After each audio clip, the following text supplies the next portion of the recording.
আজ রাতেই pay scale gadget প্রকাশের অনুমতি চেয়েছেন অর্থ মন্ত্রণালয়। তারেক রহমানের অনুমোদন। তো বন্ধুরা, এই বিষয়টি নিয়ে আজকের এই ভিডিওটিতে বিস্তারিতভাবে আলোচনা করতেছি। বিস্তারিত আলোচনা করার পূর্বে এখন পর্যন্ত যারা আমাদের এই চ্যানেলে নতুন সদস্য রয়েছেন তাদেরকে চ্যানেলটি সাবস্ক্রাইব করে পাশে থেকে বেল আইকনটি অল করে দেওয়ার জন্য অনুরোধ রইল। তো বন্ধুরা, আজ রাতেই সরকারি কর্মচারীদের জন্য নতুন পে স্কেল গ্যাজেট প্রকাশের অনুমতি চেয়ে অর্থ মন্ত্রণালয় থেকে চূড়ান্ত প্রস্তাব পাঠানো হয়েছে। বিষয়টি সর্বশেষ তারেক রহমানের সরাসরি অনুমোদনের মাধ্যমে সমর্থন পেয়েছে বলে সরকারি সূত্র নিশ্চিত করেছেন। দীর্ঘদিন ধরে সরকারি কর্মচারীদের মধ্যে নতুন পে স্কেল প্রতীক্ষায় চলছিল এবং গত কয়েক মাস ধরে বিষয়টি নানাভাবে আলোচিত হয়ে আসছিল।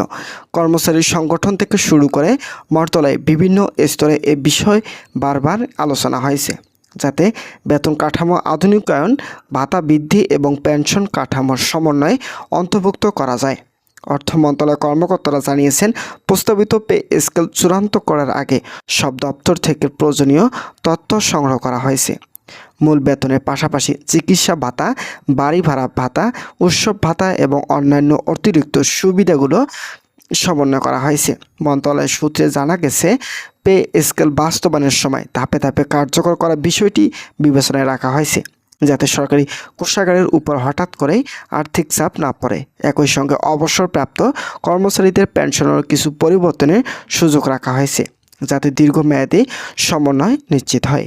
সরকারি মহলের ভাষ্যমতে অনুযায়ী গ্যাজেট প্রকাশের মাধ্যমে সরকারি কর্মচারীদের দীর্ঘদিনের প্রত্যাশা পূরণ হবে এবং প্রশাসনিক কার্যক্রম নতুন উদ্দীপনা সৃষ্টি করবে। কর্মকর্তারা আশা করেছেন, অনুমোদনের ফল খুব দ্রুতই গ্যাজেট প্রকাশ করা হবে।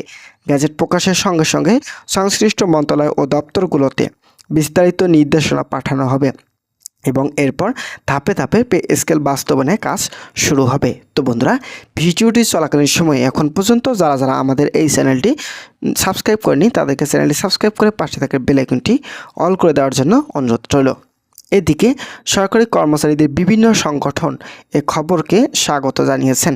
তারা মনে করেছেন, দীর্ঘদিন ধরে চলা অনিশ্চয়তা দূর হলে কর্মচারীদের মধ্যে ইতিবাচক মনোভাব তৈরি হবে। বিশেষ করে ঈদের আগে বা চলতি মাসের মধ্যেই যদি গ্যাজেট প্রকাশিত হয়, তা চাকরিজীবীদের জন্য আনন্দের খবর হবে। কর্মচারীরা জানিয়েছেন, নতুন পে স্কেল বাস্তবায়ন হলে তাদের অর্থনৈতিক নিরাপত্তা বৃদ্ধি পাবে, জীবনযাত্রার মান উন্নত হবে এবং সরকারি সেবা কার্যক্রমও আরও গতিশীল হবে। অর্থ মন্ত্রণালয়ের অভ্যন্তরীণ সূত্রে আরও জানা গেছে যে, প্রস্তাবিত পে স্কেলের মাধ্যমে বেতন ও ভাতা কাঠামোকে আধুনিকায়ন করা হবে, যাতে বর্তমান অর্থনৈতিক অবস্থার সঙ্গে বজায় থাকে। এছাড়াও কর্মচারীদের প্রাপ্য ভিন্নতা ভাতার হার পূর্ণ সমন্বয় করা হবে, যার মধ্যে রয়েছে চিকিৎসা ভাতা 80% বৃদ্ধি, উৎসব ভাতা এবং অন্যান্য পণ্যদ্রব্য। কর্মকর্তারা বলেছেন, নতুন পে স্কেল বাস্তবায়ন হলে সরকারি খাতে কর্মচারীদের আয় বৃদ্ধি পাবে এবং দীর্ঘমেয়াদে প্রশাসনিক কার্যকারিতার মানও উন্নত হবে। তো বন্ধুরা, অর্থ মন্ত্রণালয়ের একজন দায়িত্বশীল কর্মকর্তা সাংবাদিকদের জানায়, নবম পে স্কেলের আওতায় সরকারি কর্মচারীদের বেতন কাঠামোয় ব্যাপক পরিবর্তন আসবে। মূল বেতনের সঙ্গে বিভিন্ন ভাতা, যেমন চিকিৎসা ভাতা, বাড়ি ভাড়া ভাতা, উৎসব ভাতা, দায়িত্ব ভাতা, চলতি ভাতা এবং অন্যান্য সুবিধার সমন্বয় করা হবে।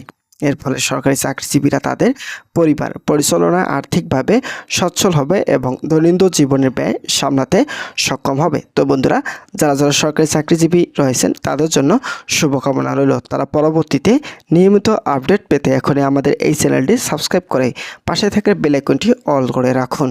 তো বন্ধুরা, বিশেষ করে সাম্প্রতিক সময়ে দ্রব্যমূল্যের ঊর্ধ্বগতির কারণে সরকারি কর্মচারীদের উপর যে চাপ তৈরি হয়েছিল, নবম পে স্কেল তা কিছুটা হলেও কমিয়ে আনবে বলে আশা করা হচ্ছে। যদিও আনুষ্ঠানিকভাবে এখনও গ্যাজেট প্রকাশ চূড়ান্ত সময় ঘোষণা করা হয়নি, সরকারি সূত্রগুলো ইঙ্গিত দিচ্ছে যে অনুমোদনের প্রক্রিয়া শেষ পর্যায়ে পৌঁছেছে।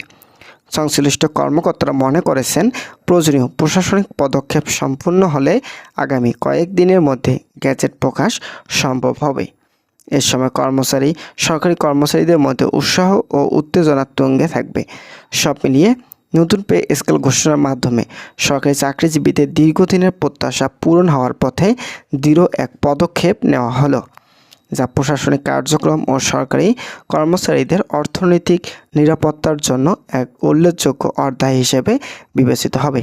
তো বন্ধুরা, আজকের এই ভিডিওটি এই পর্যন্ত ছিল। আশা করছি আজকের এই ভিডিওটি থেকে অনেক উপকৃত পেয়েছেন। যদি কোনো ধরনের উপকৃত পেয়ে থাকেন তাহলে অবশ্যই আমাদের এই চ্যানেলটি সাবস্ক্রাইব করে পাশে থাকার বেল আইকনটি অল করে রাখার জন্য অনুরোধ রইল। ধন্যবাদ সকলকে।